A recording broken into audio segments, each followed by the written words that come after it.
Welcome back to Hanging Out here on MTV with me, Casey, and I'm here with MiG Ayesa and his fans. And we're going to just cut me talking and jump into the questions. So who has the next question? Hi, I'm Sheila. Hi, Sheila. Oh, Sheila. So what was your last memory of MiG? Last memory, you mean before I left for Australia, or just? Before you left. Oh, okay.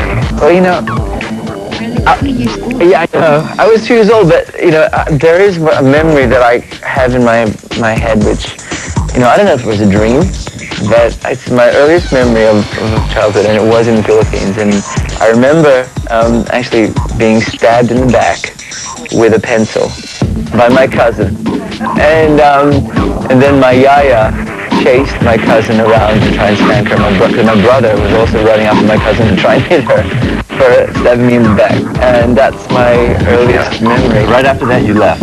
Yeah, no wonder I left the country. I don't right? like it here. Now, okay, so great memory. Well, we're gonna give you more now. Okay, cool. Okay, so I'm trying to forget that one actually.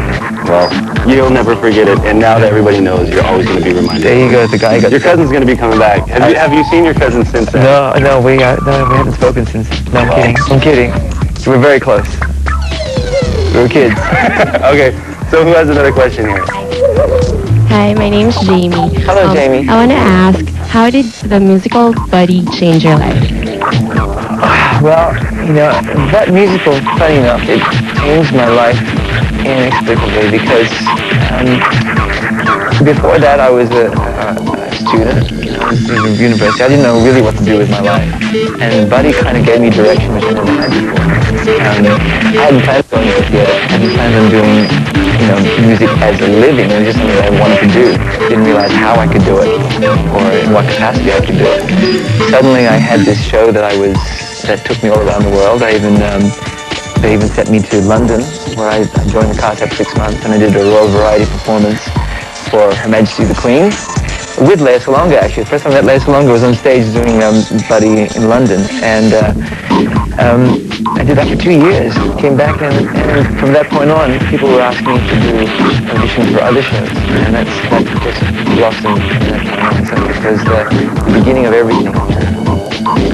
Okay, since we're talking about your stage experience, I think there's a good question over someone.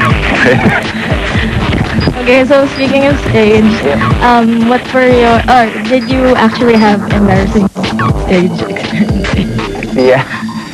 Yes, I have very many embarrassing stage experiences, like, well, things like, you know, forgetting lines and falling off the stage and splitting your pants and stuff. You name it. Wait, how do you get out of that? You don't get out of it. You relish in it and live it. And you take the applause and, yes, my pants split. Thank you. And my underpants are red. And there's that black man coming up. I'm sorry. Yeah, there you go. Okay, anyways.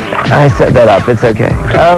But probably the most embarrassing moment for me, okay, I was doing West Side Story in Melbourne, and I was playing one of the jets. And the guy who I usually jump, before singing the song Officer Krupke, I was jumping over this wire fence with this guy. But the thing was, it was a 30-foot wire fence, right? We had to climb it and jump over the top. But this guy was sick this day. So instead it was just me alone jumping over this wire fence. And I thought, gee, okay, I'm going to make this really spectacular jump over the wire fence, you know, the solo jump over the wire fence. And so I attacked this wire fence, run onto it, jump up, climb to the top. As I get to the top, I realized my jacket's caught on the fence. So I'm trying to get it off the fence. And meanwhile, there's a scene going on in front of the stage. Audience start to laugh because they realize this guy on the top, I'm trying to get off. Finally, the song's about to start. I'm supposed to be on the front of the stage. The song's about to start. I finally rip the jacket off the fence and I fall. And the crowd erupted this huge applause, like, ah! And I get up and do the first line of the song, and it was very embarrassing because also I think there was a special guest. I think Barry Manilow was in the audience. Wow, dude, that's a way to make the show go on. You fall flat on your face. Yeah. Officer Krupke,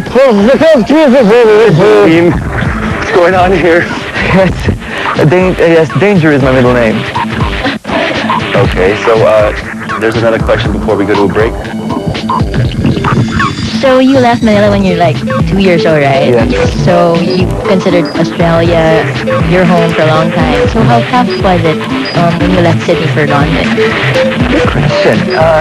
It was something that was very tough for me because I was doing pretty well, you know, in Sydney, and we had a comfortable life. You know, I just recently got married and having this really nice apartment in Sydney, and all my friends were there. You know, it was hard for me to completely change. But my wife has a British passport, and she said, let's go to England and just see what happens. We had no job prospect, nothing to go to. The pound there was $3 Australian for the £1. So all the money we'd saved up, we divided by 3.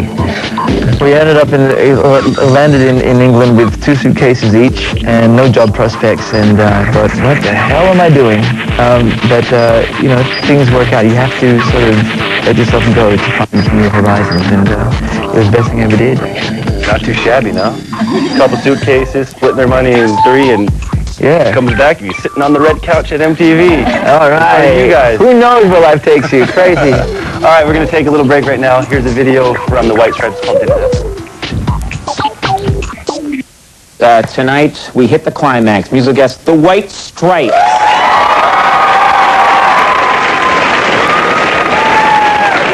It